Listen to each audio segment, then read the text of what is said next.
دانیہ قرآن academy.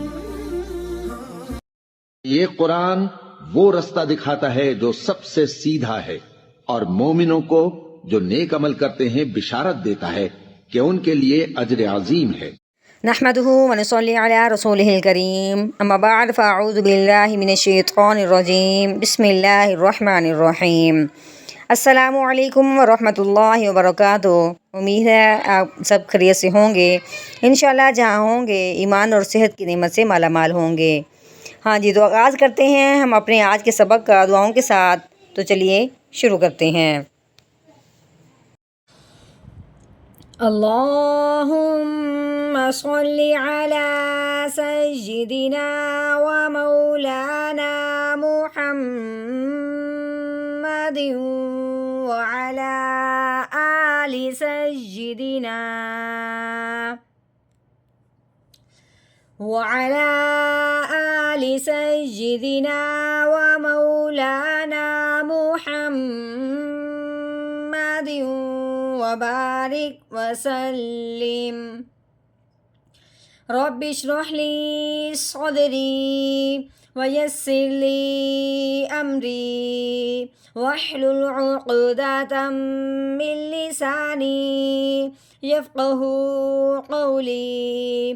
رب زدنا علما رب زدنا علما رب زدنا علما۔ اعوذ باللہ من الشیطان الرجیم بسم اللہ الرحمن الرحیم۔ ان یوم الفصل کان میقاتا۔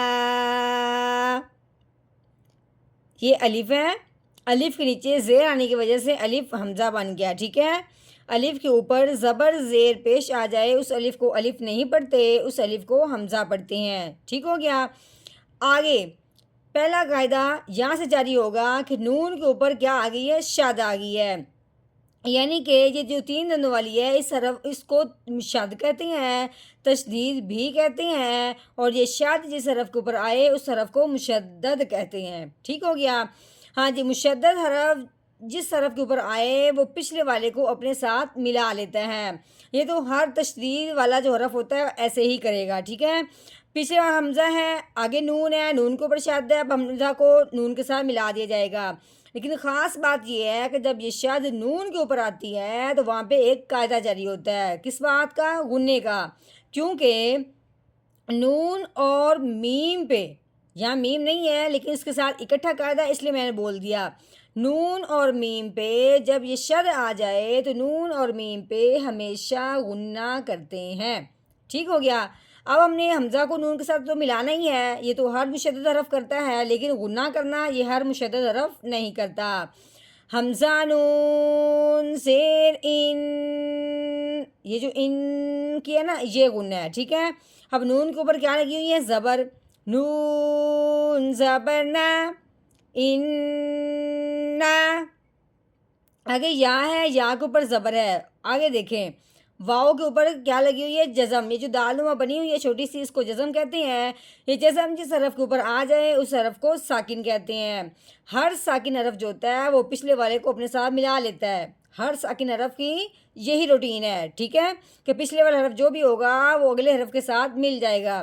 لیکن جب جزم آ جائے واؤ کے اوپر، جب جزم آ جائے واؤ کے اوپر تو وہاں ایک قاعدہ جاری ہوتا ہے، اس کو پڑھنے کا طریقہ جاری ہوتا ہے، یہ دوسرا قاعدہ، یعنی کہ واؤ ساکن سے پہلے حرف پہ جب زبر آ جائے، یہی قاعدہ یا ساکن کے ساتھ بھی ہے، یعنی کہ واؤ ساکن اور یا ساکن سے پہلے حرف پہ جب زبر آ جائے تو اس واؤ اور یا ساکن پہ لین کا قاعدہ جاری ہوتا ہے۔ یعنی کہ لین کا مطلب کیا ہے کہ اب ہم نے لفظ کو نرمی سے ادا کرنا ہے، نہ تو کھینچنا ہے نہ تو جھٹکا لگانا ہے۔ اب کیا کرنا ہے؟ ملانے والی روٹین وہ تو ہے ہی کہ ہر ساکن حرف نے پچھلے والے کو اپنے ساتھ ملانا ہے، لیکن نرمی سے پڑھنا، جھٹکے لگانے والی بات جو ہے وہ ہر ایک کے ساتھ نہیں ہے، ٹھیک ہے. یا واؤ زبر یو، کیسے ہے؟ یو، ٹھیک ہو گیا. آگے میم کے اوپر زبر، آگے الف نہیں پڑھا جائے گا. آگے جو لام ہے، لام کے اوپر جسم آنے کی وجہ سے لام ساکن ہو گیا، ٹھیک ہو گیا. یہ دیکھیں اب یہ بھی لام ساکن ہے، اس نے کیا کام کرنا ہے کہ میم کو اپنے ساتھ ملا دینا ہے بس، لیکن لمبا نہ کرنا، جھٹکا نہ لگانا، کھینچنا نہیں. وہ کس کے ساتھ آئی؟ واؤ ساکن کے قاعدے کے ساتھ، ٹھیک ہے. میم لام زبر مل، یومل، یومل. ہاں جی آگے فا کے اوپر زبر، صاد کے اوپر جزم آنے کی وجہ سے صاد ساکن ہو گیا. اب ہم نے کیا کرنا ہے؟ ساکن حرف نے پچھلے والے کو اپنے ساتھ ملا لینا ہے. اب ہم نے فا کو صاد ساکن کے ساتھ ملانا ہے. فا صاد زبر فاش، کیسے؟ فاش. لام کے نیچے زیر ہے، لام زیر لی، فاش لی. ان یوم الفصل. آگے کاف کے اوپر زبر، اس کے آگے کیا ہے؟ الف. اب اس پہ مد کا قاعدہ جاری ہو رہا ہے. کیسے؟ کہ الف سے پہلے حرف پہ جب زبر آ جائے، الف سے پہلے والے حرف پہ جب زبر آ جائے تو اس الف پہ مد کا قاعدہ جاری ہوتا ہے. کیونکہ اب ہم نے کیا کرنا ہے؟ اس کو سمپل نہیں پڑھنا، اس کو ہم نے کھینچ کے پڑھنا ہے. کیسے؟ کاف الف زبر کا، نون کے اوپر زبر ہے، نون زبر نا، کانا. ہاں جی آگے دیکھیں، یہ میم ہے، میم کے نیچے کیا ہے؟ زیر. آگے کیا ہے؟ یا. یا کے اوپر کیا آگے؟ جزم. یہ ہو گیا یا ساکن. ابھی ہم نے کیا کہا تھا کہ سمپل جو ہوتا ہے نا ساکن، وہ پچھلے والے کو اپنے ساتھ ملاتا ہے، ٹھیک ہے. لیکن جب واؤ ساکن کی بات آئے یا پھر یا ساکن کی بات آئے تو پھر اس پہ قاعدہ جاری ہوتا ہے، یا تو لین کا یا تو مد کا، یا تو لین کا یا پھر مد کا. ہاں جی اگر تو واؤ ساکن اور یا ساکن سے پہلے زبر ہو تو لین کا، اور اگر یا ساکن سے پہلے زیر ہو تو مد کا. اب یا ساکن ہے اور اس سے پہلے کے حرف کے نیچے کیا آ گئی؟ زیر. تو اب ہم نے کیا کرنا ہے؟ اس کو لمبا کر کے پڑھنا ہے، کیونکہ اس پہ مد کا قاعدہ جاری ہو گیا. مد کا مطلب ہے حرف کو لمبا کرنا، کھینچ دینا. اب ہم نے کیسے پڑھنا ہے؟ میم یا زیر، می تو ملے گا لیکن لمبا ہونے کا قاعدہ یا ساکن پہ جاری ہوا ہے اور کسی پہ نہیں، ٹھیک ہے. جب بھی یا ساکن سے پہلے حرف پہ زیر آ جائے تو اس یا ساکن پہ مد کا قاعدہ جاری ہوتا ہے. کیسے؟ میم یا زیر می. ہاں جی قوف کے اوپر زبر، آگے کیا ہے؟ الف. یہ قاعدہ سیم یہ والا جاری ہوگا. الف سے پہلے حرف پہ جب زبر آ جائے، الف سے پہلے حرف پہ جب زبر آ جائے تو اسے ایک الف کے برابر لمبا کیا جاتا ہے. جیسا کہ قوف الف زبر قو، می قو. تا کے اوپر تنوین، اب کیسے پڑھیں گے؟ تا دو زبر تن، می قوتن. اب آگے کیا ہے؟ وقف. وقف کی صورت میں اب ہم نے تنوین کو کیسے پڑھنا ہے؟ ایک زبر کو گرا دینا ہے، پیچھے رہ جائے گی ایک زبر.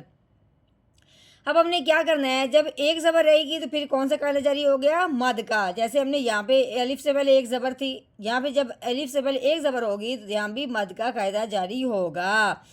تو کیسے پڑھیں گے؟ آگے وقف، می قوتا، می قوتا. ان یوم الفصل کان میقاتا.